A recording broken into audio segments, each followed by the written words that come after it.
मेरे बच्चे, आज का संदेश महाशिवरात्रि का संदेश है। आज शिवरात्रि है। महाशिवरात्रि यानी शिव की महान रात्रि। नाम से ही पता चलता है कि यह कोई आम रात्रि नहीं है, बल्कि ये महादेव शिव की रात्रि है। शिव शब्द अपने आप में शुभता और मंगल का प्रतीक है बच्चे। शिव संकल्प का अर्थ है ऐसा संकल्प जो सदा और सभी के लिए कल्याणकारी हो, जिसमें हर क्षण शुभ भावना और शुभ कामना का स्पंदन हो। इसी अनंत शुभता के शाश्वत स्रोत हैं सदाशिव निराकार परमात्मा, जो प्रेम, शांति और करुणा के अविनाशी स्रोत हैं। आज जब चारों ओर दुख, कष्ट और अशांति का वातावरण है बच्चे, ऐसे में हर व्यक्ति को इन दिव्य शक्तियों और दुआओं की नितांत आवश्यकता है। इसके लिए सबसे पहले हमें आत्मिक दृष्टि को अपनाना होगा। हर व्यक्ति को उसके मूल स्वरूप में देखना होगा बच्चे। महाशिवरात्रि का सच्चा संदेश है आत्मा और परमात्मा के बीच के पावन संबंध को फिर से जागृत करना। जब हम हर व्यक्ति को आत्मा के रूप में देखते हैं तो हमारे भीतर स्नेह, रहम और करुणा की धाराएं प्रभावित होने लगती हैं बच्चे। चाहे किसी व्यक्ति के संस्कार कितने भी कठोर क्यों न हों, उसके प्रति हमारी शुभ भावना, हमारी उसके प्रति शुभ कामना और परिवर्तन की दृढ़ संकल्प शक्ति उसके नकारात्मक संस्कारों को धीरे धीरे नरम करने लगती है। यदि हम हर व्यक्ति के साथ आत्मिक दृष्टि अपनाते हैं तो जीवन में एक नई ऊर्जा का संचार होता है।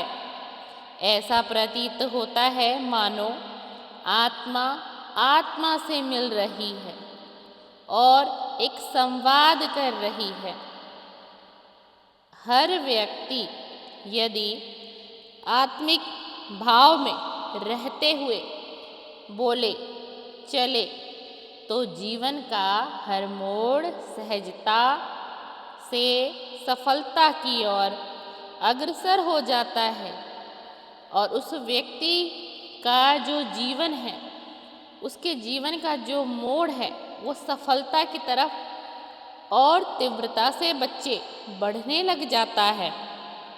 जीवन में सच्ची खुशी और सफलता का रहस्य है दुआएं देना और दुआएं लेना।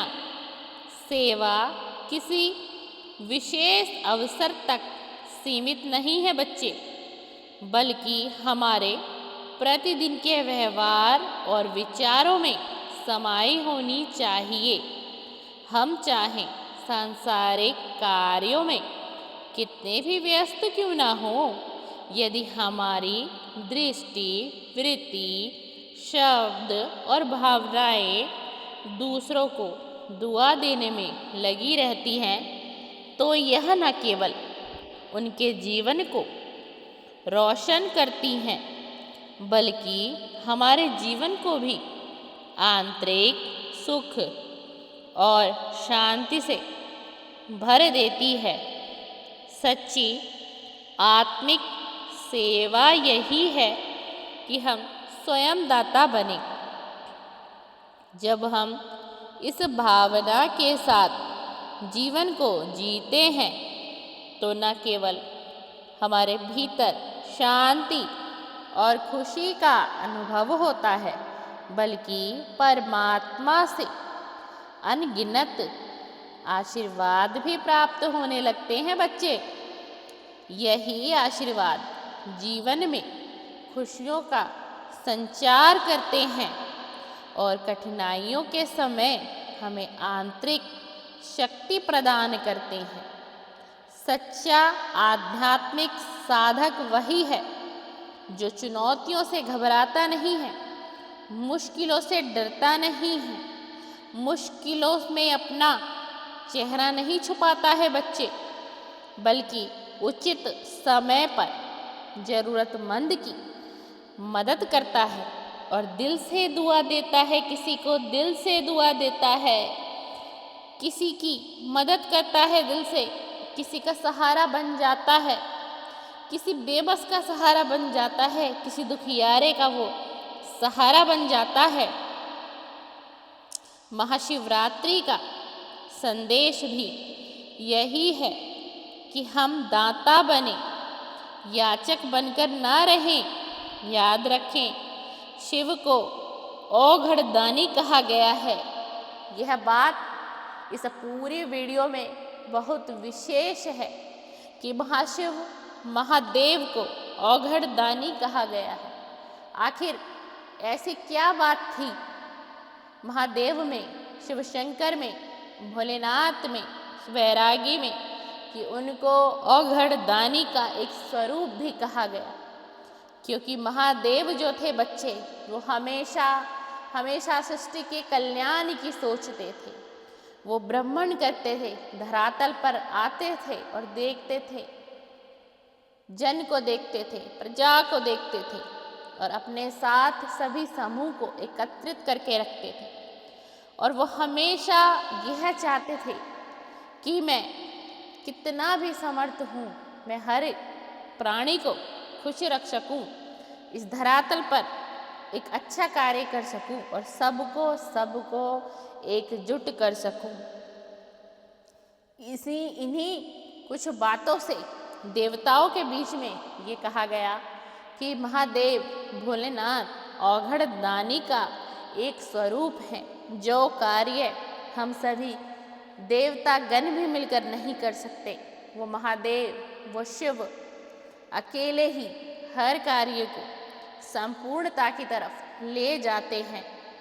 यही महादेव, यही भोलेनाथ, यही बैरागी, यही शिवशंकर मात्र एक शिव को औघड़दानी कहा गया है। क्योंकि शिव एक है, शिव शक्ति भी एक है, लेकिन शिव के रूप अनेक है। ब्रह्मा, विष्णु, महेश, सबका स्वरूप और सबका रूप महादेव, शिव शक्ति, शिव भोले, भोलेनाथ, बैरागी, महादेव आपके शिव शंभु हैं, आपके शिव शंभु हैं, आपके भोलेनाथ हैं और महादेव हैं।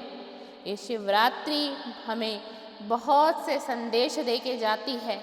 मानव समाज कल्याण, लोगों के लिए हर चीज़ का संदेश आज की ये महाशिवरात्रि, आज का दिन, ये आप सभी को ये संदेश दे के जा रहा है, ये संदेश दे के जा रहा है। ये संदेश